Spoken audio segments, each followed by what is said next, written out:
Bendiciones, mis queridos hermanos y hermanas en el Señor. Mi nombre es Ariel Céspedes Vargas y hoy 20 de febrero la iglesia celebra el día de Santa Francisca Javier Cabrini. Escuchemos qué podemos aprender de su vida. Fue la menor de una familia de 13 hijos. Nació cerca de Pavia, en Italia, en 1850. Una de sus hermanas mayores era maestra de la escuela y la formó en la estricta disciplina, lo cual le fue muy útil después para toda su vida. Desde muy pequeña, al oír leer en su familia la revista de misiones, adquirió un gran deseo de ser misionera. A sus muñecas la vestía de religiosa y le fabricaba barquitos de papel y los echaba a la corriente de agua y les decía: por favor, vayan a países de misiones a llevar ayudas. Para pagarle un poco su deseo de irse de misionera, le dijeron que en tierras de misiones no había dulces ni caramelos. Entonces empezó a privarse de los caramelos que le regalaban para irse acostumbrando a no comer dulces.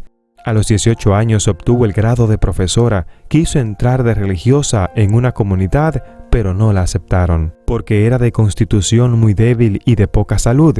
Pidió entrar a otra comunidad y tampoco la aceptaron por las mismas razones. Entonces se fue de maestra a una escuela que dirigía un santo sacerdote, el padre Serrati, y aquel sacerdote se dio cuenta muy pronto de que la nueva maestra de su escuela tenía unas cualidades muy especiales para hacerse querer del alumnado y lograr que sus discípulas se volvieran mejores, y la recomendó para que fuera a dirigir un orfanato llamado de la Divina Providencia, el cual estaba a punto de fracasar por no tener personas bien capaces que lo dirigieran. Al señor obispo le pareció que era una excelente directora y hasta le aconsejó que tratara de fundar una comunidad de religiosas para que le ayudaran en el apostolado. El señor obispo le dijo un día: me dice que su gran deseo ha sido siempre ser misionera. Pues le aconsejo que funde una comunidad de misioneras. Yo no conozco ninguna comunidad para esta misión tan santa y admirable. Y Francisca reunió 7 compañeras de trabajo y con ellas fundó en 1877 la Comunidad de Misioneras del Sagrado Corazón. A los 10 años de fundada la comunidad, fue a Roma a tratar de obtener la aprobación para su congregación y el permiso para fundar una casa en Roma. En la primera entrevista con el cardenal Parocchi, secretario de Estado, este le dijo que la comunidad estaba muy recién fundada y que todavía no se le podían conseguir semejantes permisos. Pero el cardenal quedó tan admirado de la bondad y la santidad de la fundadora que en la segunda visita ya le dio la aprobación y le pidió que en Roma no solo fundara una casa para niñas huérfanas, sino 2, una escuela y un orfanato. En aquel tiempo eran muchísimos los italianos que se iban a vivir a Norteamérica, pero allí por falta de asistencia espiritual corrían el peligro de perder la fe y abandonar la religión. El arzobispo de New York le pidió personalmente que enviara a sus religiosas a ese gran país a enseñar religión. Ella estaba dudosa porque más bien deseaba que se fueran al extremo oriente, a China, pero consultó con el sumo pontífice, León XIII, y le dijo: no a oriente, sino a occidente. Con esto entendió que sí debía ir a Norteamérica. Y el 31 de marzo del 1889, Santa Francisca llegó con 6 de sus religiosas a New York. Y sus alrededores habían llegado últimamente 50,000 italianos. La mayoría de ellos no sabía ni siquiera los 10 mandamientos, solo 1,200 iba a misa los domingos. Al llegar a New York se encontraron con que las señoras que habían prometido ayudar a conseguir la casa para ellas no había conseguido nada, y tuvieron que pasar su primera noche en un hotelucho de mala muerte, sucio y destartalado.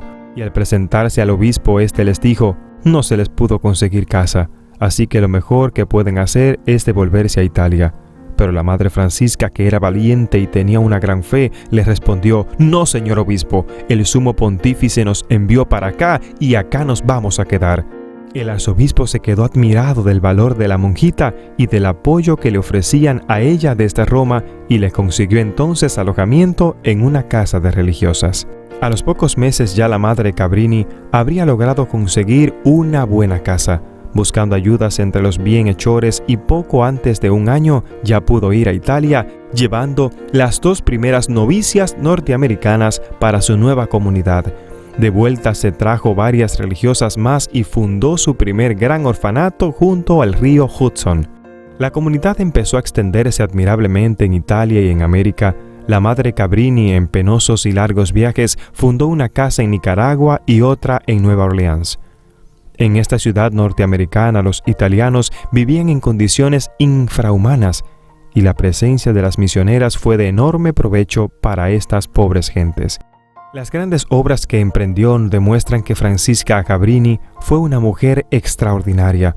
Su inglés lo hablaba con un tonito italiano que le concedía una gracia especial, y que en cualquier parte donde llegaba la señalaban como una extranjera, pero ello no le impidió ser amada y estimada por toda clase de personas en los Estados Unidos.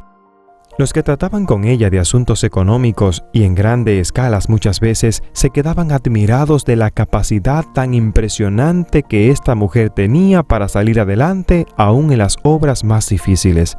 Como desde muy pequeñita le había enseñado a ser su hermana, que era maestra de escuela, algo que nunca pudo aceptar fue que la gente abandone la religión católica, que es la verdadera, para irse a formar parte de sectas protestantes que enseñaba tantos errores. Esto la hizo sufrir mucho, porque en Norteamérica los católicos eran una mínima minoría y los protestantes, halagándolos con ofertas económicas, los hacían pasarse a sus sectas, y al par de años, como esas religiones quitan todas las devociones, se volvían unos verdaderos paganos, sin más Dios que el dólar. Contra esto luchó ella lo más fuertemente que pudo durante toda su vida. Otro pecado contra el cual luchaba duramente era el concubinato, la unión libre, y hasta llegó a prohibir que en sus colegios recibieran a las hijas de los que públicamente vivían dando escándalos por sus concubinatos o su unión libre. Muchos la criticaban por esto, pero su conciencia no le permitía dejar en paz a los que hacían pública profesión de pecado. No aceptaba el vivir sirviendo al mismo tiempo a Dios y al diablo. Procuraba vivir al día con las buenas ideas modernas y no se cerraba a lo nuevo por puro capricho por lo pasado. Pero lo nuevo, que era escandaloso, lo rechazaba valientemente sin más ni más. Era inflexible para hacer cumplir los reglamentos y para exigir buen comportamiento, pero al mismo tiempo se hacía amar por su gran bondad. A sus religiosas les repetía: no olvidemos que seguimos al buen pastor, nuestro Señor Jesucristo, que es manso y humilde de corazón. Jamás echemos una cucharada de amargura en la vida de los demás, no seamos duras ni bruscas con nadie. Que los que nos traten se vayan siempre contentos de haber sido tratados muy amablemente por nosotras. Durante 12 años estuvo viajando por diversos países, fundando casas de su congregación. Ella podría ser nombrada patrona de los viajeros internacionales, y en su tiempo, al viajar era mucho más complicado y difícil que ahora. Su amor por los pobres y su deseo de salvar almas y de hacer conocer y amar más a Dios la llevó de un sitio a otro del mundo, del Río de Janeiro a Roma, de Francia a Inglaterra y de Italia a Norteamérica, todo por extender el reino de Dios. La comunidad que había empezado con ella y 7 hermanas ya contaba con 1000 religiosas, enseñando en escuelas gratuitas y orfanatos, y atendiendo en hospitales y otras obras de caridad. Hasta los presos de la peor cárcel de Estados Unidos, la cárcel de Sing Sing, la proclamaban la bienhechora. Durante los últimos 7 años se sentía muy agotada y con una salud muy deficiente, pero no por eso dejaba de trabajar incansablemente promoviendo sus obras de caridad y de evangelización. Y el 22 de diciembre del 1917 murió de repente, más quizá por agotamiento de tanto trabajo que por edad, pues solo tenía 67 años. Sus restos se conservan en el Colegio Cabrini en New York. Ella fue la primera ciudadana norteamericana declarada santa por el Sumo Pontífice.